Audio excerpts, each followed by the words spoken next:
ஒரு முழுமையான இந்து தேசத்தை உருவாக்கக்கூடிய முயற்சியில் அடுத்த ஸ்டெப் எடுத்து வச்சிருக்கிறது ஒன்றிய அரசு. உச்சநீதிமன்றம் தீர்ப்பு குப்பையில் வீசப்பட்டிருக்கிறது. திருநம்பிகளாக இருக்கிறியா, இனிமேல் உனக்கு இந்தியாவில் இடம் கிடையாது. திருநங்கையாக இருக்கிறியா, உனக்கு ஆதரவு கொடுத்தோம் அப்படின்னா ஆயுள் சிறை வழங்கப்படும். நீ யாரு அப்படிங்கிறத இனிமேல் ஒன்னால முடிவு பண்ண முடியாது. அதை முடிவு பண்றதுக்கு வேற ஒரு குழு நாங்கள் வைக்க போறோம். இது போன்ற டேம்களை கொண்ட ஒரு சட்டத்திருத்த மசோதாவை ஒன்றிய அரசு தாக்கல் பண்ணியிருக்குது. எதற்காக இதற்கு இவ்வளவு எதிர்ப்பு கிளம்பி இருக்கிறது? உச்சநீதிமன்றத்தின் தீர்ப்பு என்ன சொன்னுச்சு? எதை நோக்கி பயணிக்கிறது இந்த ஒன்றிய அரசு? வாங்க பேசலாம்.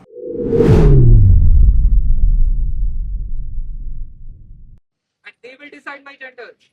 I do not accept this. I have autonomy. The amendment seeks to take away rights from a lot of transgender individuals. They're taking away the right for self-determination of gender. This is happening in Trump's administration in America. They're seeking to legislate trans individuals out of existence. This is a sign of something larger that is coming, that is going on in many countries around the world. Modi government is taking after Trump administration, and this is not a good sign. முதல்ல union government குப்பையில் வீசிய உச்சநீதிமன்றத்தின் தீர்ப்பு என்ன சொல்லுது அப்படின்னா, 2014 ஆண்டு ஒரு வழக்கு விசாரணைக்கு வருது. என்ன கேஸ் அப்படின்னா, national legal service authority versus union government. அந்த வழக்கு என்ன சொல்றாங்க அப்படின்னா, ஒரு நபர் தன்னை ஆணா பெண்ணா இல்ல மூன்றாம் பாலினத்தவரா அப்படிங்கிற முடிவெடுக்கக்கூடிய உரிமை அவர்களுடைய தனிப்பட்ட கண்ணியம் சார்ந்த விஷயம். இதற்கு எந்த ஒரு மருத்துவ சான்றிதழோ தேவையில்லை, அதில் நம்ம தலையிட வேண்டிய அவசியமும் இல்லை அப்படின்னு உச்சநீதிமன்றம் மிக தெளிவான தீர்ப்பை கொடுத்துருந்தாங்க. ஆனால் இப்போது யூனியன் கவர்மெண்ட் கொண்டு வந்திருக்கக்கூடிய சட்ட திருத்த மசோதா என்ன சொல்லுது அப்படின்னா, ஒரு 5 ஸ்டெப் ஆஃப் ஒரு பரிசீலனை வெரிஃபிகேஷன் நடக்கும். முதல்ல என்ன நடக்கும் அப்படின்னா, உங்களுக்கு ஹார்மோன் சிகிச்சையோ இல்லை அந்த திருநங்கைகளுக்கு செய்யக்கூடிய ஒரு ஆப்ரேஷன் ஒன்று இருக்குது, அது செஞ்சுருந்தா உங்களுக்கு அறிக்கை கொடுப்பாங்க. அறிக்கை கொண்டு போய் என்ன பண்ணணும் அப்படின்னா, மாவட்ட மருத்துவ அதிகாரிகிட்ட கொடுக்கணும். அவங்க மருத்துவ அதிகாரி உங்களை ஃபுல்லாக செக் பண்ணிவிட்டு நீங்கள் திருநங்கை தான் அப்படின்னு உங்களுக்கு ஒரு சான்றிதழ் கொடுப்பாங்க. அதை கொண்டு போய் என்ன பண்ணணும் அப்படின்னா, நம்ம கலெக்டர்கிட்ட கொடுக்கணும். கலெக்டர் அதை பரிசீலிப்பார், அந்த ஆவணங்களை பரிசீலிப்பார். அவரோட குழுவும் வச்சு உங்களையும் பரிசோதிப்பதற்கான வாய்ப்புகளும் இருக்குது. அதில் திருப்தி அடைந்தால் ஓகே, திருப்தி அடையலை அப்படின்னா மீண்டுமே அவர் நிபுணர் குழுவிட்ட அவங்களை அனுப்பி மீண்டும் பரிசோதனை செய்வதற்கான வாய்ப்புகளும் இருக்குது. இதெல்லாம் தாண்டி பெற்றதுக்கு பிறகு தான் நீங்கள் திருநங்கை அப்படிங்கிறதுக்கான ஒரு ஐடென்டிட்டி கார்டை உங்களுக்கு கொடுப்பாங்க. இது எந்த வகையில் பாதிப்பை ஏற்படுத்தும் அப்படின்னா, அரசு மருத்துவமனைகளில் பிளாஸ்டிக் சர்ஜரி அப்படிங்கிற சிகிச்சை இருக்குதா அப்படின்னு எனக்கு தெரியல. அதே மாதிரி என்டோக்ரைனாலஜிஸ்ட், இந்த அறுவை சிகிச்சை செய்யக்கூடிய மருத்துவர்கள் அப்படிங்கிறது எல்லா மாவட்டங்களிலும் இருக்கிறார்களா அப்படிங்கிறது மிகப்பெரிய கேள்விக்குறி. இது எல்லாத்தையும் தாண்டி ஒருத்தர் தன் குடும்பத்தால் ஒதுக்கி வைக்கப்படுகிறாரு, தன் சமூகத்தால் ஒரு வேற்று மனிதர் போல பார்க்கப்படுகிறாரு. அப்படி பார்க்கப்படக்கூடிய ஒரு மனிதர்கிட்ட இந்த பிளாஸ்டிக் சர்ஜரி செய்யக்கூடிய அளவிற்கு எக்கனாமிக்கலாக அவர் எப்படி குரோத்தாக இருப்பார்? வெல்த் இருந்தாச்சுன்னா பண்ணலாம், ஓகே. அப்படி இல்லை அப்படின்னா அவரால் எப்படி இதை பண்ண முடியும்? இப்படி பண்ணலை அப்படின்னா அரசு கிடைக்கக்கூடிய எந்த ஒரு சலுகையும் அவரால் பெற முடியாது. ஒரு பெரிய தொகை இந்த ஆப்ரேஷனுக்கு செலவாகும். அது எப்படி அவரால் கொடுக்க முடியும்? முதல் கேள்வி. மனிதர்களுடைய உணர்வுகளுக்கு மதிப்பில்லை அப்படிங்கிற ஒரு விமர்சனம் முன்வைக்கப்படுகிறது. ஒருத்தர் பெண்ணாக மாறுகிறார் அப்படின்னு உணர்வு ரீதியாக இருக்கும்பொழுது ஒரு உணர்வுக்கு மதிப்பளிப்பது தான் கண்ணியம். அதை தாண்டி அறுவை சிகிச்சை அப்படிங்கிற கட்டாயம் அப்படிங்கிறது எந்த வகையில் சரி அப்படிங்கிற விமர்சனம் தொடர்ந்து எழுப்பப்படுது.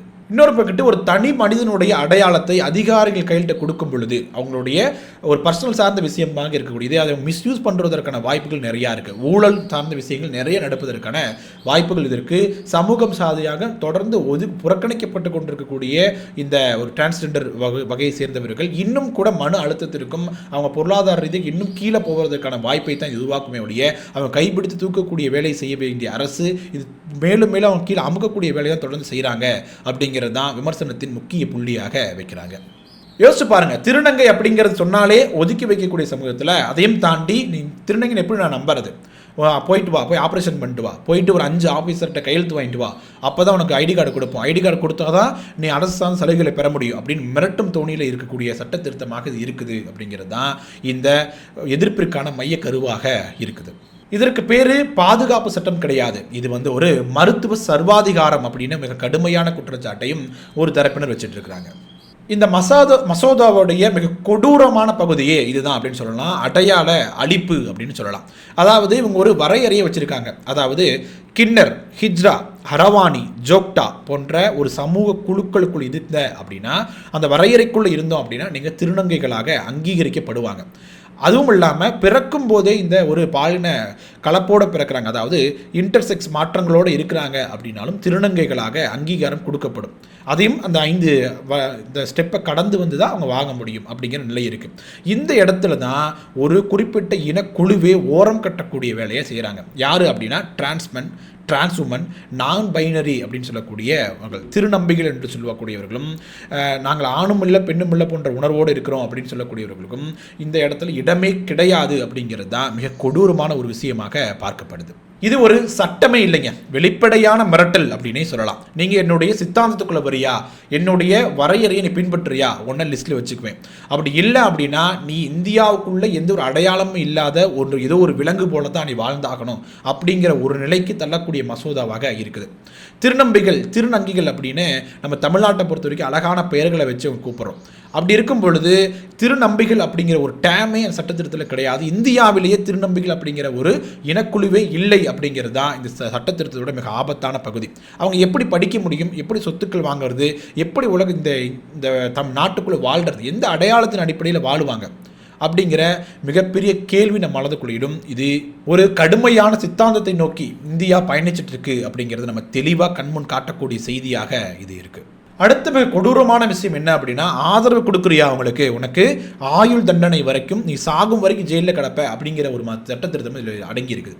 என்ன நடக்குது, அதாவது திருநங்கைகளாகவோ திருநம்பிகளாகவோ ஒருத்தர் மாற்றம் அடைகிறாங்க அப்படின்னா அவங்க குடும்பத்துக்குள்ளேயே அவங்க எதிர்ப்பு ஏற்படும். எல்லா இடத்துலையும் நடக்கிறது கிடையாது, ஆனால் பெரும்பாலும் அப்படி தான் நடக்குது.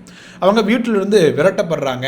அவங்க அவங்களுக்கு ஆதரவு இல்லாத நிலையில் பார்த்திங்கன்னா ஜமாத் போன்ற விஷயங்கள் பார்த்திங்கன்னா அவங்களுக்கு ஆதரவு கொடுப்பாங்க. அதாவது திருநங்கை குழுக்கள் ஒரு இடத்துல குழுக்களாக வாழ்வாங்க. அவங்க இது போன்று விரட்டப்படக்கூடிய நபர்களை அவங்க அரவணைச்சுக்குவாங்க, அவங்க உணவளிப்பாங்க, அவங்க படிக்க வைப்பாங்க, அவங்க அடுத்த நிலைக்கு போவதற்கு தொடர்ந்து உதவியும் பண்ணுவாங்க. இந்த சட்டத்திருத்தம் என்ன சொல்லுது அப்படின்னா, இது போன்ற விஷயங்கள் நீங்கள் பண்ணீங்க அப்படின்னா அது கடத்தல் அப்படிங்கிற வழக்கின் கீழ் பதிவு செய்யப்படும், உங்களுக்கு ஆயுள் தண்டனை வரையும் கிடைப்பதற்கான வாய்ப்புகளும் இருக்கிறது அப்படின்னு சட்டத்திருத்தம் சொல்லுது. இப்போ இந்த அரவாணி அப்படிங்கிற டேமை நம்ம பயன்படுத்துறதே கிடையாது, ஒரு கெட்ட வார்த்தை அப்படிங்கிற மாதிரி நம்ம மாற்றி வச்சிருக்கிறோம். ஒரு குழந்தை ஒரு அளவாணின்னு சொன்னால் கூட அவங்க புடனையை பார்த்து அடிச்சு அரவாணின்னு சொல்லக்கூடாது, திருநங்கைன்னு சொல்லணும் அப்படின்னு நம்ம அப்படி வளர்த்துக்கிட்டு இருக்கக்கூடிய சமூகத்தில் வாழ்ந்துட்டு இருக்கும் பொழுது இப்போ ஒன்றிய அரசு ஒரு அரசு கொண்டு வரக்கூடிய சட்டத்திருத்தத்தில் இது போன்ற டேம் பயன்படுத்தப்படுது. நம்ம ஒரு அடுத்த ஒரு நோக்கி பயணிக்கிறத அதை தவிர்த்து விட்டு இன்னும் ஒரு 20 வருஷத்துக்கு பின்னாடி போயிட்டு அங்கேருந்து வரலாம் அப்படிங்கிற மாதிரி பின்னோக்கி இழுக்கக்கூடிய வேலையை ஒன்றிய அரசு செய்ய தொடங்கியது. இதற்கு செய்யக்கூடிய விமர்சனங்கள் என்ன மாதிரி விமர்சனங்கள் வைக்கிறாங்க அப்படின்னா, இது இந்து தேசத்தை நோக்கிய பயணம் தான் அப்படின்னு விமர்சனம் வைக்கிறாங்க. அரவாணி அப்படிங்கிற வார்த்தைகளை பார்த்தீங்க அப்படின்னா கீழ் மட்டத்தில் இருக்கக்கூடிய ஒருத்தரை சொல்வதற்காக பயன்படுத்தக்கூடிய ஒரு வார்த்தையாக புராணங்களில் குறிப்பிடப்பட்டிருக்கிறது.